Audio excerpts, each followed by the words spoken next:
ജോലി വാഗ്ദാനം ചെയ്ത് കോടികളുടെ തട്ടിപ്പ് നടത്തിയെന്ന് പരാതി. തിരുവനന്തപുരം പോത്തൻകോട് അനധികൃതമായി പ്രവർത്തിച്ചിരുന്ന മലയാളം സാഹിത്യ അക്കാദമിയിലാണ് തട്ടിപ്പ് നടന്നത്.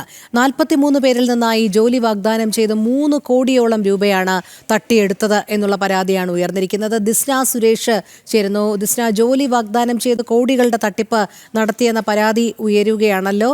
തിരുവനന്തപുരം പോത്തൻകോട് അനധികൃതമായി പ്രവർത്തിച്ചിരുന്ന മലയാളം സാഹിത്യ അക്കാദമിയിലാണ് തട്ടിപ്പ് നടന്നത് എന്ന് മനസ്സിലാക്കാൻ കഴിയുന്നുണ്ട്. എന്തായാലും പരാതി ഉയർന്നതിന്റെ സാഹചര്യത്തിൽ പോലീസ് എന്ത് തുടർ നടപടികളാണ് സ്വീകരിച്ചിരിക്കുന്നത്?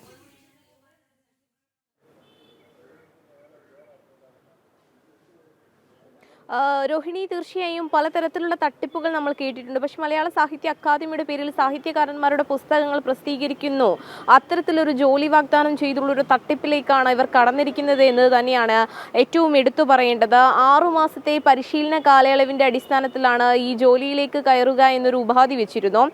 അതുപ്രകാരം 3 മുതൽ 5 ലക്ഷം രൂപ ആദ്യ ബോണ്ടായി നൽകണമെന്ന് ആവശ്യപ്പെട്ടു. ഇത്തരത്തിൽ 43 പേരിൽ നിന്നായി 3 കോടിയോളം രൂപയാണ് ഈ ദമ്പതികൾ വാങ്ങിയത് എന്ന് തന്നെയാണ് നമുക്ക് മനസ്സിലാക്കാൻ സാധിക്കുന്നത്. എന്തായാലും പോത്തൻകോട് പോലീസിനാണ് ഇത്തരത്തിലൊരു പരാതി ലഭിച്ചിട്ടുള്ളത്. ഇതിന്റെ അടിസ്ഥാനത്തിൽ ഈ പരാതിയുടെ തുടർ നടപടി എന്ന രീതിയിൽ ലുക്കൌട്ട് നോട്ടീസ് ഉൾപ്പെടെയുള്ള കാര്യങ്ങൾ പോത്തൻകോട് പോലീസ് പ്രസിദ്ധീകരിച്ചു കഴിഞ്ഞു എന്നത് തന്നെയാണ്.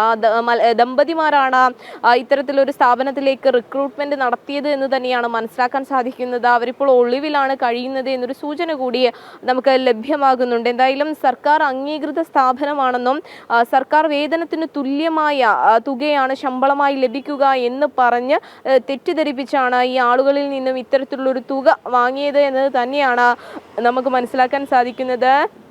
43 പേരിൽ നിന്നായി 3 കോടിയോളം രൂപയാണ് വാങ്ങിയിട്ടുള്ളത്. രോഹിണി, ഇത്തരത്തിലൊരു പരസ്യം കണ്ട, അതായത് ഓൺലൈൻ സൈറ്റിലാണ് ഇത്തരത്തിൽ ഇവരൊരു പരസ്യം ഇട്ടിരുന്നത്.